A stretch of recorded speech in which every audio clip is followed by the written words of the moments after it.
So, welcome. It's great to have you here, Carly. Thank you, Tiernan. Good to be here. Well, why don't we just get straight into it and we'll start. It's a really interesting first choice of song you have here.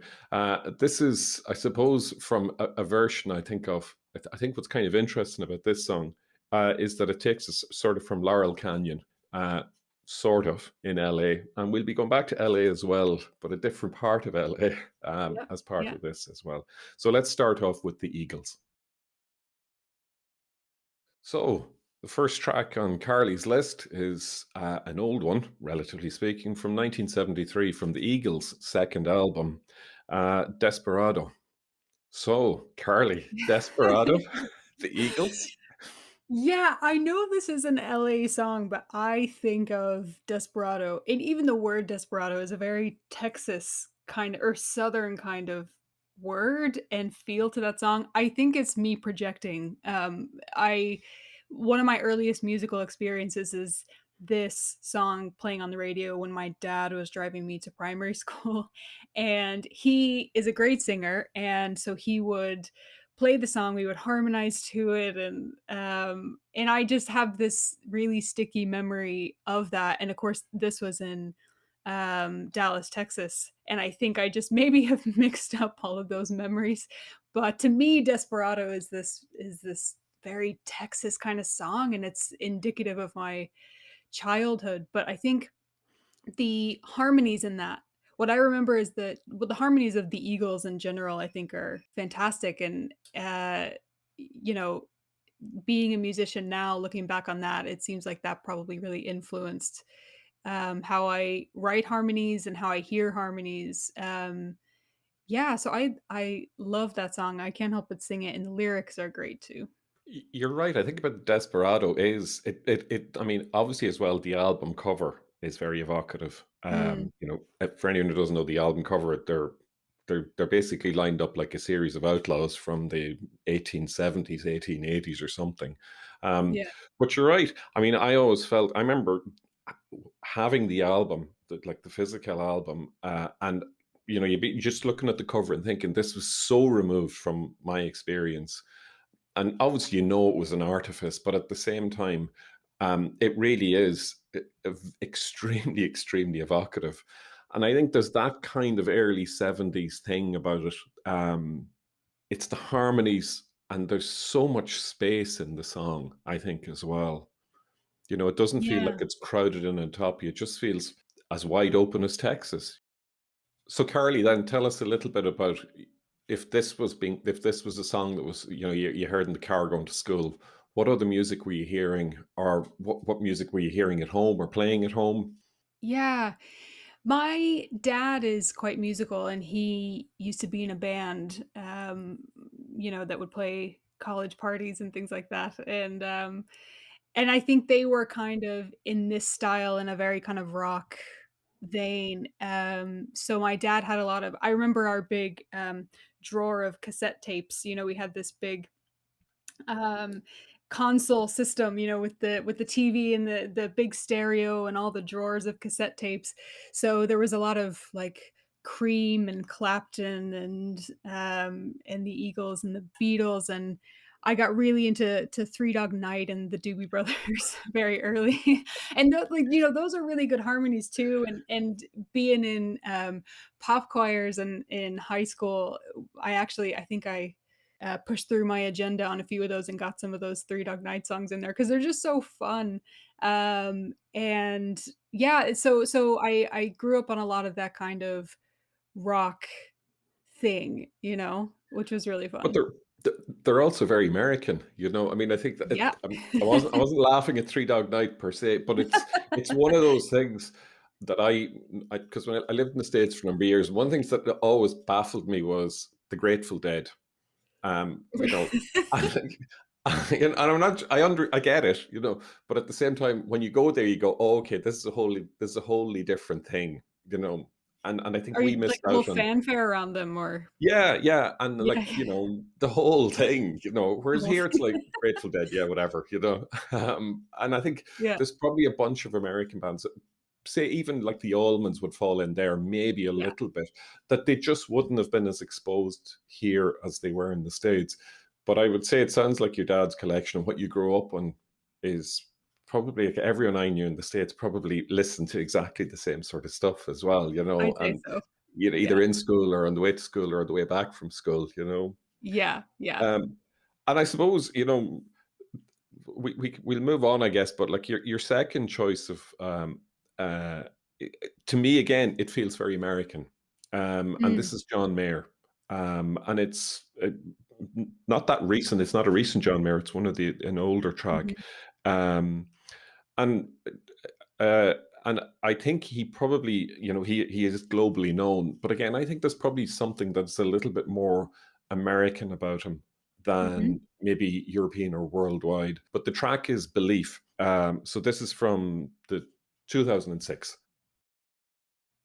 So that was John Mayer with Belief from the Continuum album. So, John Mayer. I love John Mayer. I'm a massive John Okay. Mayer fan, and I think for a few reasons.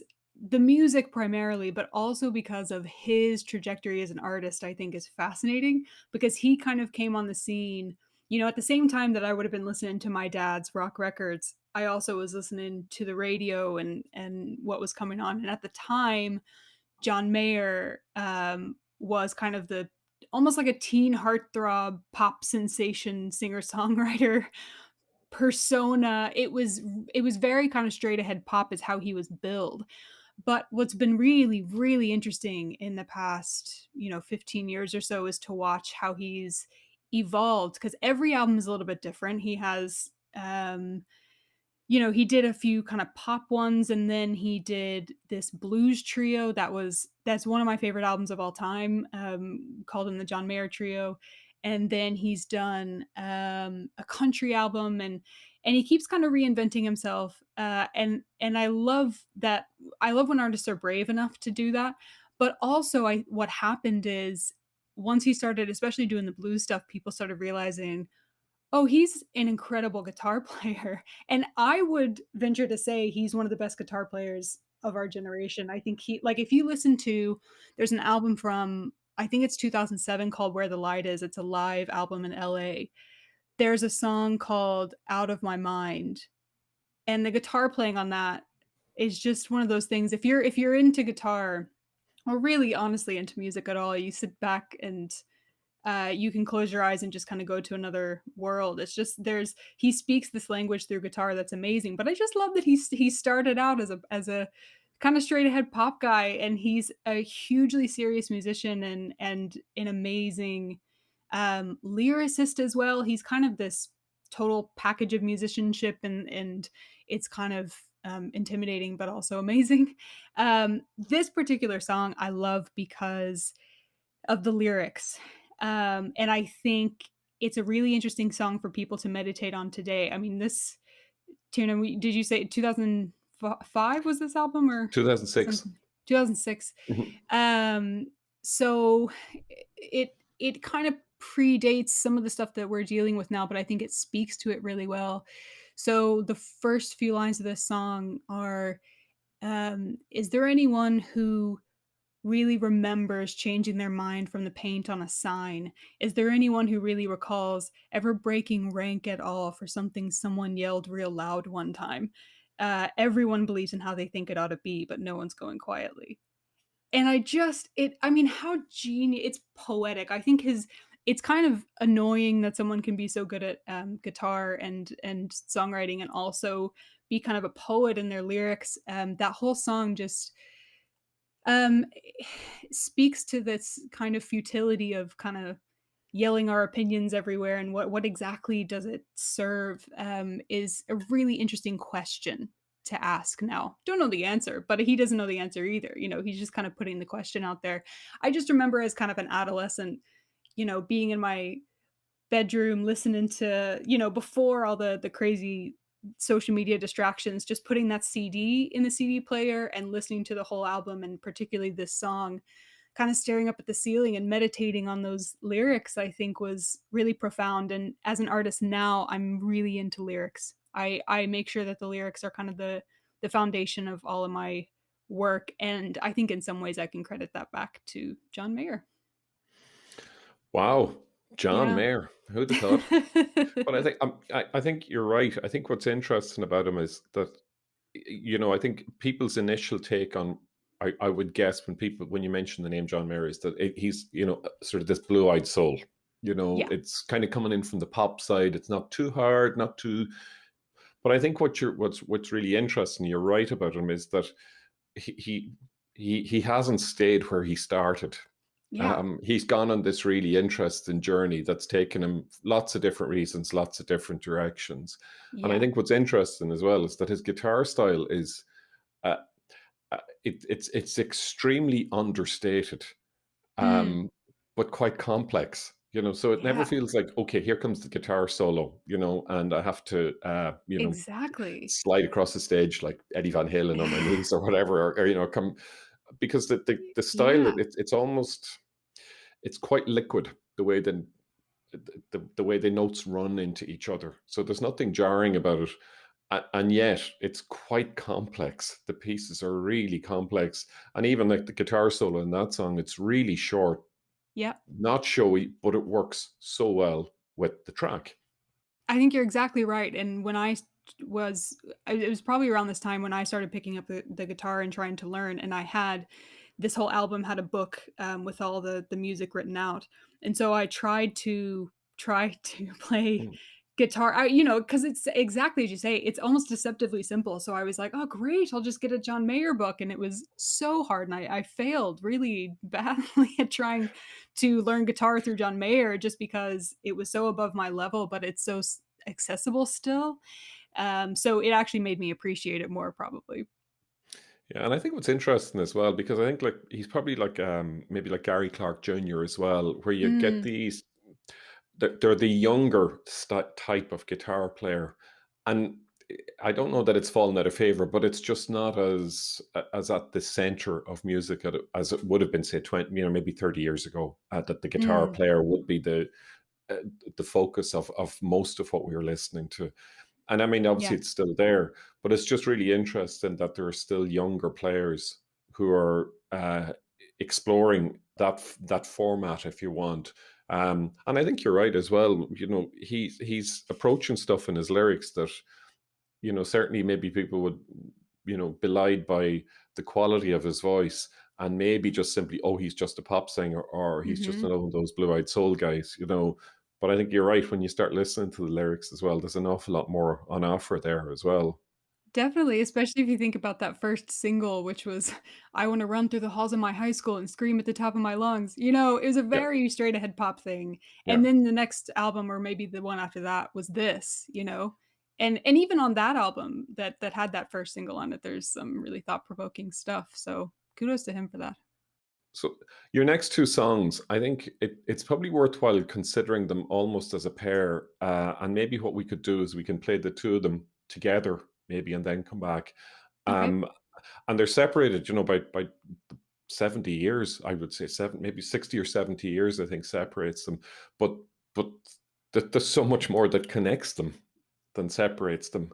And Yeah. they represent, I suppose, they're different faces of America, that are still current. I, Mm. I think that's probably a way of putting it. So I'd say what we'll start is we'll play Billie Holiday doing "Strange Fruit," and then straight into Kendrick Lamar, and then we'll come back and talk about those. So there we had Billie Holiday from 1939 doing "Strange Fruit," and Kendrick Lamar from 2015 with "You." Um, Possibly the one of the greatest jazz vocalists of all time, and Mm. possibly one of the greatest rappers of his generation as well. Exactly. Um, so why these two? I suppose we'll talk about them together because I think they are linked, but in particular, say why Billie Holiday. Yeah, I think it's really interesting that you brought these in as a pair because I hadn't really thought of that. But yeah, they're kind of on either side of the civil rights movement and speaking to where it was at that time at each of their times. That's really actually fascinating. Um, Billie Holiday, I've talked about I love lyrics so much. And I don't know that there's a more powerful song in the world than this one to me lyrically. It was a poem, before she Mhm. sang it, and it's just the most evocative lyrical content I think I've ever heard, and the music really speaks to that.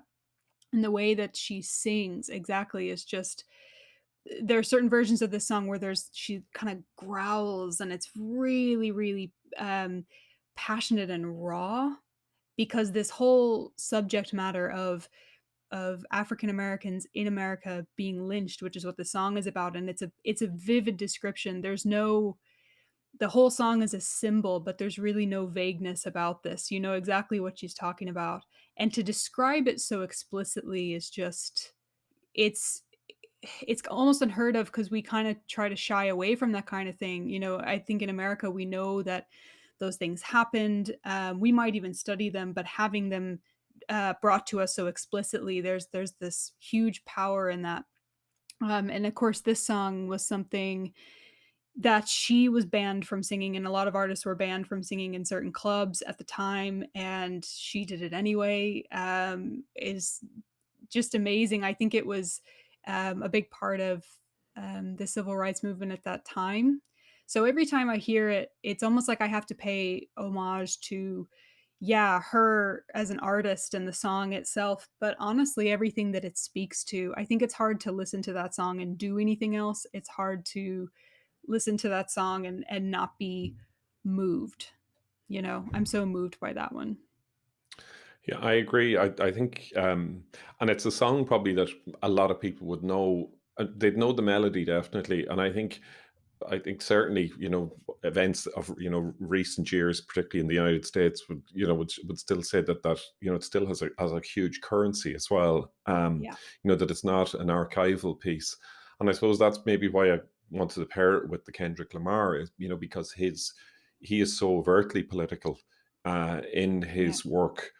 Whereas Billie Holiday wasn't necessarily, she wasn't a political singer. She was a jazz singer. She wanted to sing to get paid. That was Mm, her gig.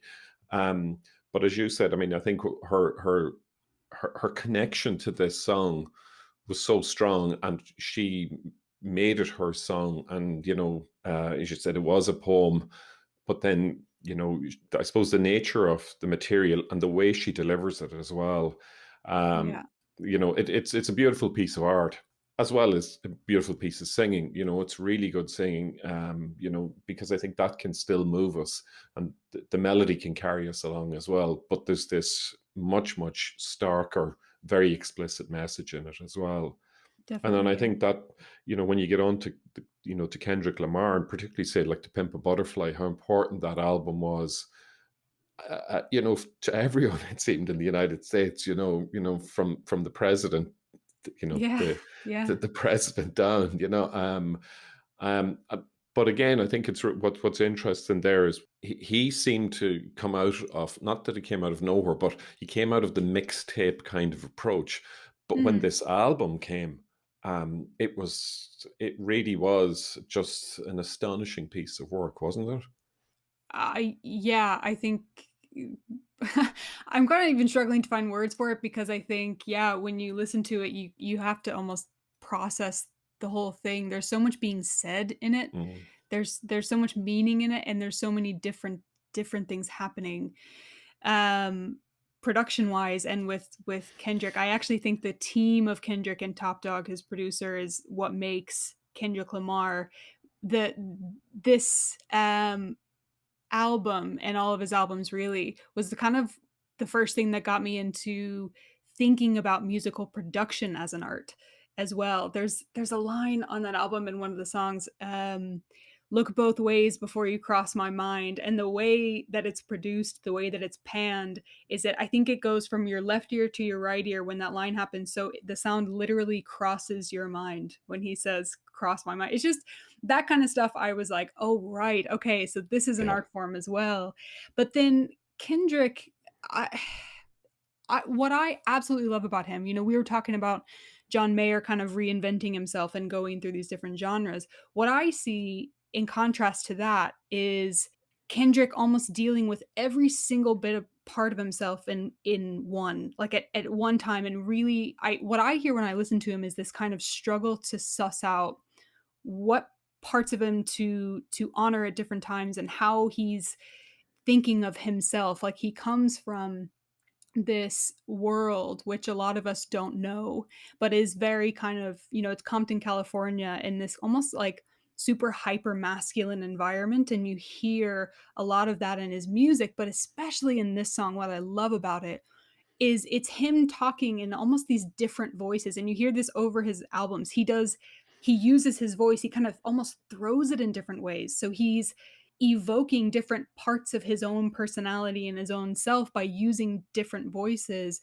in different ways. And in this song, he does that a few times to represent, his subconscious. And at the beginning of this song, when he's saying loving you is complicated, loving you is complicated, he's talking to himself about himself, you know and then he goes on to kind of elaborate on that. And first of all, I think it's amazing to hear someone deal so eloquently with these different parts of themselves and put them all together. But also, I appreciate him so much because it's almost like, as a rapper in the modern day, I have to imagine there's this pressure to be very hyper masculine. I think you see that a lot, but he cries on this track. He really counters that narrative even while he upholds it. It's like he's full of these contradictions, but he doesn't eschew any of them. He doesn't put away this really, really vulnerable side of himself. He brings all of that into the studio and lays it all out.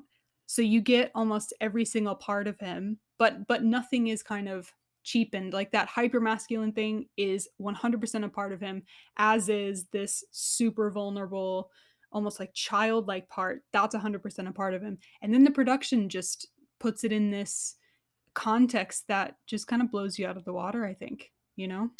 Yeah, I think I read that when Bowie was making Black Star, he and Visconti were listening to this continuously. Mm, And it's not that it wasn't so much for, as a direct influence, but I think it was about approach. And it was, so lyrically, it was about the mhm. approach, but also from the production side about how the whole thing had to be taken as a unit.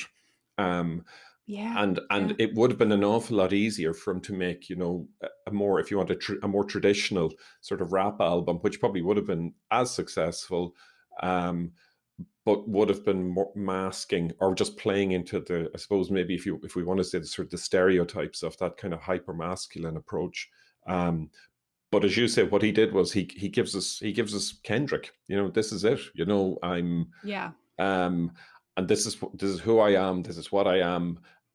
This will not be an easy listen. It will be an easy listen. It won't be an easy listen. I'm going to make you work, but I'll make you dance. I'll make you move, but I'll make you, yeah, and it's. I mean, it's audacious in so many ways. And definitely. yet at the same time, you've got this. It's like a statement as well about America in Yeah, you know yeah. in 20 in the first decade and a half of this century, as well as all these other hugely important things.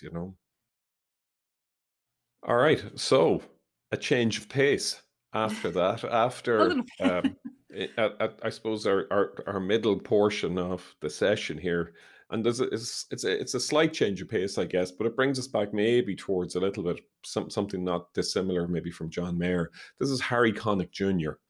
um well, doing a duet. We'll talk about who the duet is with after the track, maybe. But it's I suppose this song. It's in the title. Do you know what it means to Miss New Orleans? So, do you know? Let's I play it and do. find out. So that was Harry Connick Jr. with Dr. John, Oh, singing, duetting on "Do You Know What It Means to Miss New Orleans." Carly, so emotional. Yeah. do you know what it means to Miss New Orleans? Oh god, I do. So when I was 18, I moved to Louisiana, so as soon as I could. I went to school at LSU in Baton Rouge for 4 years and then moved to New Orleans and was there for my whole adult life before moving to Ireland. And New Orleans is my New Orleans is where my soul it belongs. I don't really there's some things you can't describe in life, and this is one of them for me. New Orleans is my favorite city in the world, and it's so it's got its problems like everywhere else, and but there's something about the spirit there. Um, it's, a port city, so lots of different people came, through New Orleans and settled, and it's this massive mixture of people, and the history of it is so kinda unique, and the culture of it is so unique, and it's very kinda laissez-faire. You can be anybody there that you wanna be, and it's just one of the most amazing places to live if you can. And do you know what it means to miss New Orleans is kind of a thing that we say as well, like, people who have migrated out of there, you could say to somebody else who's migrated out, "Do you know what it means?" And you'd say, "Yeah, I know what it means." Kinda shorthand. Yeah, We have T-shirts, I think I have one in my closet that says, I know what it means," yeah, which probably makes sense to no one except for me and a few other people in New Orleans, but yeah, it's just a very special city, and that's where I kinda got into jazz as well. I'm really interested in artists' kind of life stories, and Harry Connick, I think, has a really interesting one. His dad was a judge, and his mom was in politics as well, but his dad was also gigging, as a musician, which is such a New Orleans thing, like to be a high level judge, but also, out every night, drinking and playing music. And there's a great documentary actually on James Booker, the musician who's from New Orleans, who just, if you don't know James Booker, do yourself a service and look him up. He's just this crazy character that came out of New Orleans, piano player. And Harry Connick Jr. has these stories about that he kind of talks about in this documentary of James Booker, calling his house. They lived in this nice kind of house in the Garden District, I think. And James Booker would be calling Harry Connick Jr. and saying like, "Oh man, I'm in jail. You got to get me out of jail." And Harry Connick is like, "Yeah, I would, man, but I'm 6." you know. So it was just their whole family and was just really into this scene, and they had this just really hilarious and amazing, very New Orleans story. But yeah, of course, this song just gets me emotional every time, and of course, him being there with Dr. John, kind of the yeah. iconic New Orleans Mhm. character, just makes it even more special, you know? Yeah, and I think what's interesting, one of the things I find really interesting about New Orleans is that it's the least American of American cities. You can go to New York and Mm. you're in the United States. You go to Los Angeles, you can go to any city in the United States, you're in the United States. And you go to New Orleans and it's just not quite as certain, you know? People, yeah, we call it the Yeah, highest point of the Caribbean, yeah. because yeah, that's exactly it. I used to be a tour guide, in New Orleans actually, because I loved it so much and I wanted to kinda tell everyone about it, but that's exactly what I said, the way that it evolved and the way that it was settled was so kind of different, and Mm, being, French for a long time and then Spanish and then back to French, and then, like, the Americans even kinda moved in on New Orleans, and New Orleans was like, "No, thanks," yeah, and pushed them out as long as they could yeah, until they kind of got incorporated into the States. But as I say, a lot of different people coming in there, a lot of Irish, a lot of German, and Caribbean, and, after the Haitian slave revolt, and you had a lot of people coming in through that, and just French speaking people from Canada coming down, and now yeah. you have this whole Cajun French dialect Mhm. there, which really informs the culture as well. There's just so many interesting things about that city, so many stories and secrets, and it's Yeah. yeah, I love it. And what I like about this, I think, as well, is I think probably this was relatively early on in Harry Connick's career, so this was when Yeah, he was probably getting started and was being pitched, again, another blue-eyed soul boy who could play piano and was very photogenic and all these other yeah, things. And yet he does this duet with someone who probably a lot of Harry Connick's audience wouldn't necessarily have heard of, or maybe just had heard of the name in passing. But as you said, him playing with Dr. John was as natural as, riding a bike oh from or yeah, whatever, and why wouldn't he is probably his starting point. And I think what's interesting about it is, and we were saying this earlier, is that how their two voices blend together, and their voices yeah. are just ever so slightly behind the melody. Um, Mm. in a way that like they're not going to rush this. So the melody is slowly Oh, unfolding, and the voices are as languid as you can like. You this is the most iconic New Orleans thing. This is exactly what you're saying. This is the New Orleans style, know. playing and singing. Like, James Booker, like I'm talking about, him and Professor Longhair were really instrumental in this style of piano playing. Mm. That's exactly that. It's like yeah, it's like it's too humid to really keep on the beat. The weather is so hot and sticky, like, Mhm. you can't really even keep up. So we're just, and it doesn't matter anyway. We're in New Orleans. We don't care. Let's just, Yeah, have fun with it, take our time, be laissez faire. And so that's absolutely iconic of the New Orleans style. Yeah. yeah. It's a beautiful piece of music and a great choice. Love it. And then your next choice is a really interesting one. It's someone I'd never heard of before, but and I'm not even sure if I'll pronounce her name correctly. Is it Me neither. It's okay. Daymé Arocena? Yeah, you I know, say Daimé Arocena. th- I think there we that's go. right. Yeah. And she's a Havana, an American Cuban or Cuban American. She's actually just Cuban. She's Okay, Cuban. Afro-Cuban. Mhm. Okay. And I know this album, I know NPR in the States picked it as one of the best albums of 2015. So this is Madres, I think. We go Mhm. with that to start. All right. So that was Madres by Daimé Arocena from her Yeah. Nueva Era album from 2015. Um, Carly, where did you hear? Where did you come across this? Yeah, I think I first came across this, from an article. I can't remember if it was South by Southwest or Austin City Limits. I think it might have been South by Southwest. She's Cuban, and her first show where she was essentially allowed out of Cuba was in Austin, from what I gather. And they did a write-up on her that was just absolutely glowing to the point where I had to read it. And I also, have been to Cuba, and there's something about this song that really evokes the feeling that I got there. And this song always reminds me of all my travels. Travel is super important to me. It informs my music in so many different ways.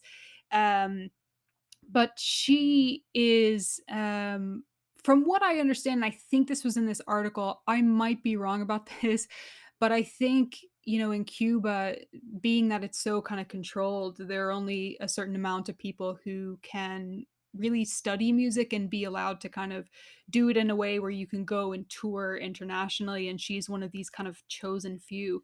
But she is, Santeria, so she, is part of the Santeria religion. So she wears all white, and this song is a worship song to her gods. Mhm. Yemaya, Oshun, and there's actually an absolutely amazing video on YouTube somewhere of her singing the song in a Santeria church, full of people, and it's so powerful. I'm not religious myself, but I definitely see how people are, listening to music like this. It's so moving, and there's something about this song that's, again, all of these kind of disparate parts. It's so rhythmically interesting, but it's also really repetitive because it's an incantation.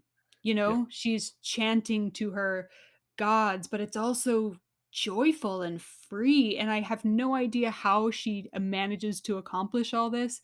But honestly, rhythmically, that's where the interest of this song lies to me. I always have to dance and move when I hear it. Yeah. It's so great. Because I wasn't aware of it, and I think we were talking about it earlier a little bit.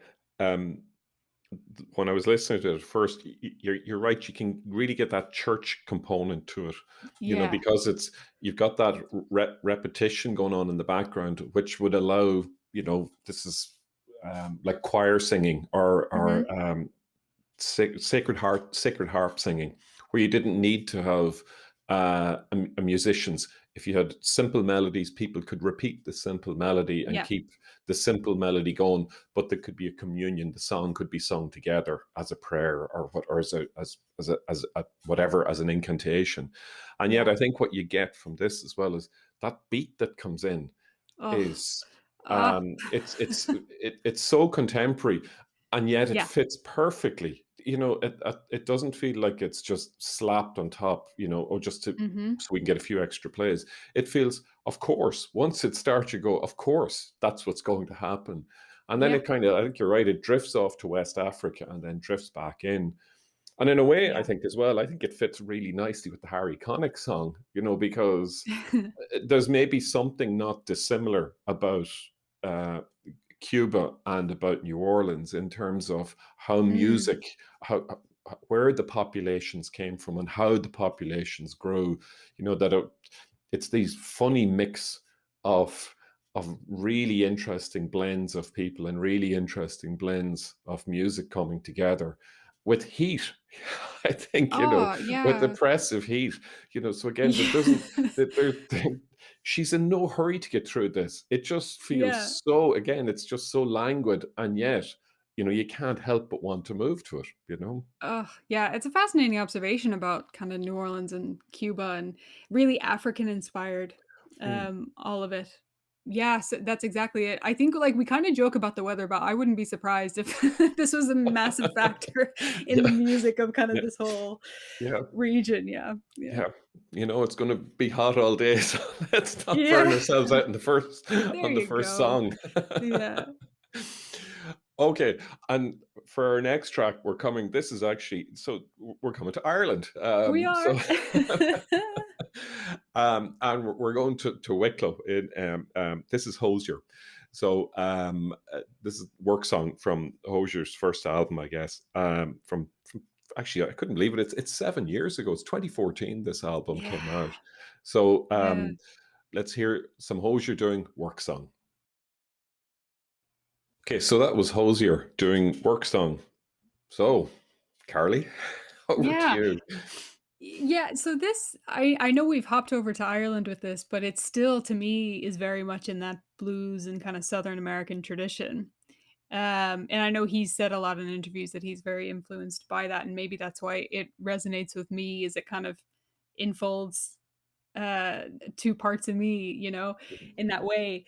Um but I actually Hosier has been a really major influence on my music and on my life, really, actually. I have a great story actually about, in New Orleans. So, when this the whole "Take Me to Church" thing happened and it was very big, I think you said 2014. I was at a bar in New Orleans, with my friend. I kinda gone through this weird period where I had kind of a lot of social anxiety. I wasn't really going out a lot, but my friend I got to the point I said, "You know what? I'm gonna anyone who asks me to do things, I'm gonna say yes, for the next few weeks. I'm gonna really go for it." And my friend Brooke, came to town and visited, and she said, "Can I stay with you?" And I said, "Yes." And she said, "Do you wanna go out to this bar on Frenchman" Yeah. She said, Yes. "Do you wanna go out to this bar on Frenchmen Street on a Saturday night," which is, like, crowded, crazy full of people and tourists and everything. "Yes, I do. Yeah, let's go."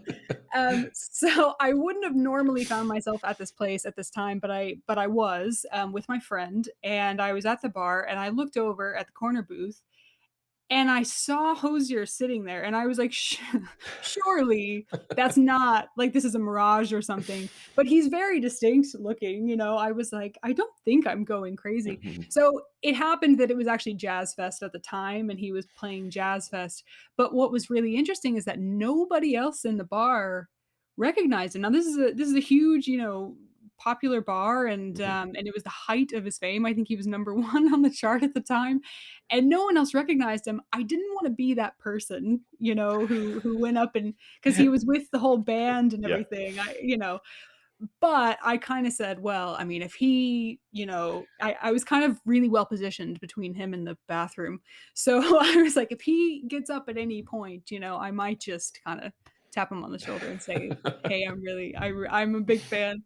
Yeah. So, that happened. So he got up and I just kinda said, "Look, I really like your music. I'm a big fan," and we actually got to talking, and so for a good solid probably 5 minutes, which is a long time to talk to a famous person, we were just talking about a lot of things and mostly music, um, And honestly, that encounter had a big effect on me because at the time, I wasn't doing music. I'd had a music degree, so I that's what I'd gone to LSU for, and I graduated with that, but I was really disillusioned after it. It was a very kind Mhm, of classical music environment, which didn't suit me, but going into it, I didn't realize that would kind of be the case, and so I was very confused coming out of it, and I there were a good few years after that experience where I wasn't doing music, and that's kinda where I met Hozier in this time, and there was something it sounds really weird to say out loud, but there was something in my mind that was like, "Oh, he's a human." You know, he's a famous person and a musician and kind of where in my idealized mind I'd wanna be musically, not necessarily in terms of fame, but just musically wanna get there, and here I am talking to him, you know, he's the we're the exact same, and there was something in my brain that kind of flipped there, where I said, "Okay, yeah, I can do what he's doing, there's no reason that I can't do it," and I think that and a few other things really catalyzed the start of me making my own mhm. music, which I'm continuing to do now and just so grateful that I can do that. So, so that's really why I picked this song is because of his kind of outsized influence on my life, and I think it's funny that now I'm in Ireland, you know, living here, and it's funny how things work out. Yeah, I think what's really interesting about this is I think I reckon at some point along the way, for most musicians, they have a moment like that where they Mm, realize not so much that I could do exactly what you're doing, but that they go, I can see a way to do something like that. You know, yeah, I think, you know, for maybe for a lot of people listening to music, it might feel um there's no how do I even get in there to do that? I can enjoy it and it can be a huge part of my life. And then I would guess maybe a lot of people at some point, something like that happens where they go, "Oh," they're somehow they see, I suppose, like maybe some sort of reflection of themselves in a person. More to do, as you say, with them being a person as opposed to being the yes, singer or the guitarist or the drummer or whatever, you know. And yeah. um, I mean, that's really interesting, though. So then, where has that taken you with your musical journey? Yeah, I mean, I think that it was that and really I actually had a friend who I met in Cuba who came to visit me and who said, "You know, I feel, you know, I don't really like this book, but I just really feel like I have to say it to you. The Artist's Way, I don't know, have you ever, you know, you might try that out."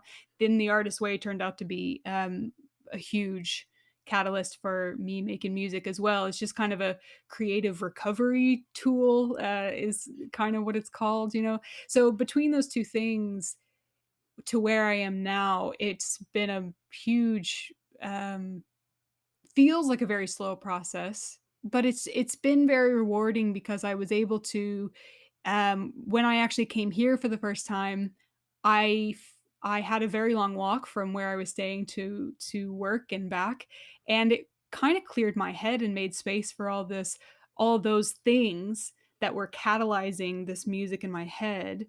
Had I finally had the space for those to happen, and I started writing, and then, you know, coming here, I had to apply for a permission to live, and that took about 4 months where I had to move back in with my mom in Texas, and which was, you know, hard in a lot of ways, but also that was 4 months where I didn't have a job really, and I was able to actually write out all the music, plan out how I wanted to do it, and then when I got here, another I don't actually drink that much. Bars, though, feature heavily in my musical journey for some reason. At a bar, I met my producer who produced my album, and that took, you know, 2 years of, you know, saving up from my salary every month and going out to Claire and, you know, and handing in the money, you know, Yeah. whenever I had it and doing a session whenever I could.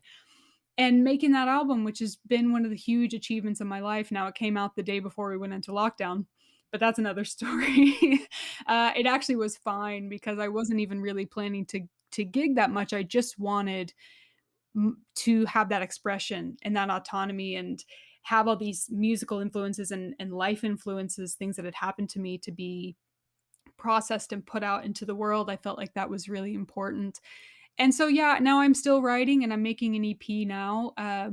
But again, kind of the object really, I think when I was in my 20s, the object was, oh yeah, you're to be an artist and you get known and maybe you get famous and make money and whatever. And it's totally changed now to where I'm just so grateful to be making it. And I realize the importance of being in this kind of musical process and continuing to write alongside working is huge for Mhm. me. I feel like I have a really great balance now of all of this. Yeah, I think what's really interesting because we're going to just play your final choice in a minute. Mhm. Um, and in conversation with you and listening to the songs as well, what's really interesting about the songs that you picked is the voice in all of them. Mhm. You know, whether it's from 1939 or from right up, bang up to date, and kind of hopping all over the place and from different perspectives of your life in terms of it was something that you heard in the car or was something that you heard and that you found or you read something about and went tracking it. But what's really interesting, I think, is that the musicians are really good and the melodies are really good, but the voices are so important in all of these tracks. Yes. Yeah. Um, and I think that's probably that says an awful lot. I think as well, just that Yeah. and it's not necessarily that these are beautiful voices. Mhm. In a if we as we define say a beautiful voice, but they have beauty to them, but they're very distinct voices is maybe a better way of phrasing it, I suppose, Yeah, yeah, the voice is hugely important to me. There's Hmm. something about that you can just connect with somebody else through the voice. There's something so visceral about the human voice, I guess. And exactly as you say, I love listening to nice voices, but to me it's not the most important thing. And for me as a singer, which that's what I graduated in, it was a huge learning curve to get from you have to be perfect all the Hmm. time, which is almost kind of what classical, vocal training tells you, to get to a point where in my album, there are some things that I told my producer, "Oh, no, like, please cut that out, and, like, we'll kinda, maybe try to work it so that you can't really hear it," and he's like, "No, it fits, It works. exactly what Yeah, you're trying yeah, to say. Because yeah, yeah. because my songs, my lyrical content they're very vulnerable, they get very personal, so why wouldn't my voice showcase that Reflect that as well. Yeah, yeah, in the yeah, songs? yeah, Absolutely. Yeah. yeah. Cool. Right. So let's just listen to your last track. And this is James Blake. Okay, so that was If the Car Beside You Moves Ahead by James Blake. So James Blake and his many voices. And his many voices, it Yeah. segues perfectly, from what we were talking Mm, about vocally just before this, because this song is so chopped up, like, the vocal in this song is so chopped up and processed and moved around and all of this that you don't even really know what he's saying anymore. You can kinda make it out at the beginning, and then it's like, yeah. "You've lost me." But it's not like that's purely, intentional on his part, and I think that's really interesting. It's kind of a testament to how the vocal can affect a song even, if it's not perfect or even if you can't even really understand what they're saying. I think the message of it gets through. But I love James Blake so much because to me he always has a sense of play. It's like he's never lost that sense of play. He's a producer primarily, and so he does he actually, what I love also is he has songs where he's doing just straight up piano Joni Mitchell covers. Shout out to John Crumlish, by the way, who just loves Joni Mitchell. And it's he has that, but then he mostly does these really highly produced things, but it's like, and what I found with music production, which I'm really only learning now, like the software and the tools myself. But what I think of it as is, when I play guitar, but I have a really hard time practicing details over and over and over. There are some people whose minds are geared toward that, and they absolutely love miring themselves in the details and getting to this level of excellence. I can't do that. I really prefer kind of the play of it, and so when I'm looking at, say, a music production software screen, it's like a canvas, like when you were a kid and you had all these arts and crafts in front of you of different colors and textures and materials, and you could put them together however you wanted. That's kind of like music production to me. It's like this canvas of a million different sounds and things you can do with sounds, and you can if you put an input like a vocal into it, you can do a billion different Mhm. things with it, and I think that's what he shows, James Blake shows, and it just always seems fun. And even when he's talking about heavy things, which he does a lot, I just feel I find he always keeps this sense of intrigue and play, through production, which I think is also interesting when you kinda consider some of these arguments about how the way music is going, it's we're taking a lot of the soul out of it, but it's just kind of transformed in a way. I think there's just new ways to put things together that speak to different parts of us being human Yeah. that to me doesn't diminish anything. No, I think you're right. I think you're right. Like that software, the production software. I think what it really does is I think if it offers possibility, and I think if you're Mm, willing to play with that possibility, you can do really, really interesting, strange things that will work and things that won't work. But that doesn't matter. And I think yeah. you're right. I think what he's doing here is he's playing, but at the same time there's still a really good song in there, and there's a really good melody, and the lyric, yeah, good luck trying to good luck trying to Yeah. untangle that one, but it works so well. And I think again that Yeah. processing of his voice, as we're saying, it's his voice, all of it is just his voice. um And maybe that's the song, maybe there is no real message in it. It's mm, almost like it's just him in a song, and even the way that he uses breaths a lot in it. So inhales and exhales, but he chops them up to where that's a word almost. yeah. It's like a component, and he puts them the way he places them in the song makes this really atmospheric context, so you feel like you're in almost this cloud, like, I don't know, it's hard to describe, almost in this kind of airy space or something, and he does that only with breath and mechanically almost Mhm. taking them and placing them in different areas, and maybe that's what he was going for. We're just kinda listening to him at play, which, Yeah. it's almost like a focus now. It's a different kind of focus, isn't it? Like, from it's almost like we're hearing the artist process. We're not almost hearing a finished product in a way. It's like, have we ever had that before? I guess you could argue that we have in different ways, but to me, it's novel, and I'm really intrigued by it.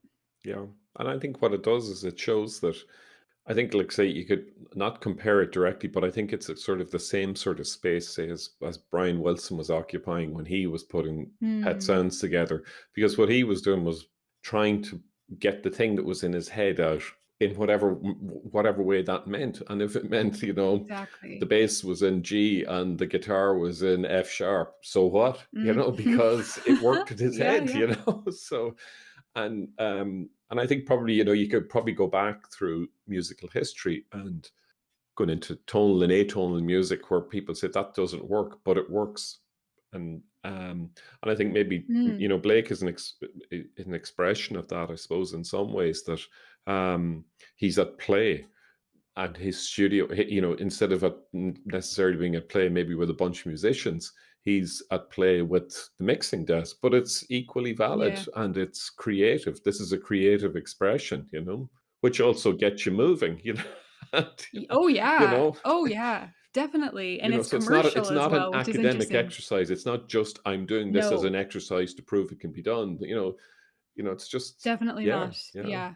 And I think, this is a good song to end on because it's for me, it's kind of where it all comes full circle is now in my own musical journey feeling like I can finally play and go through that journey and craft my own kind Mhm. of way. It doesn't have to be perfect doesn't have to be anything that it's not.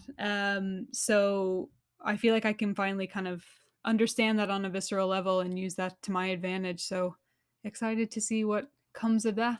Great stuff, Carly. Listen, thanks Yeah. so much for doing this. It's been a bunch of fun, and it was really interesting talking to you, and really interesting to listen to these songs and these musicians at work. Yeah. Thank you, You're Tiernan. welcome.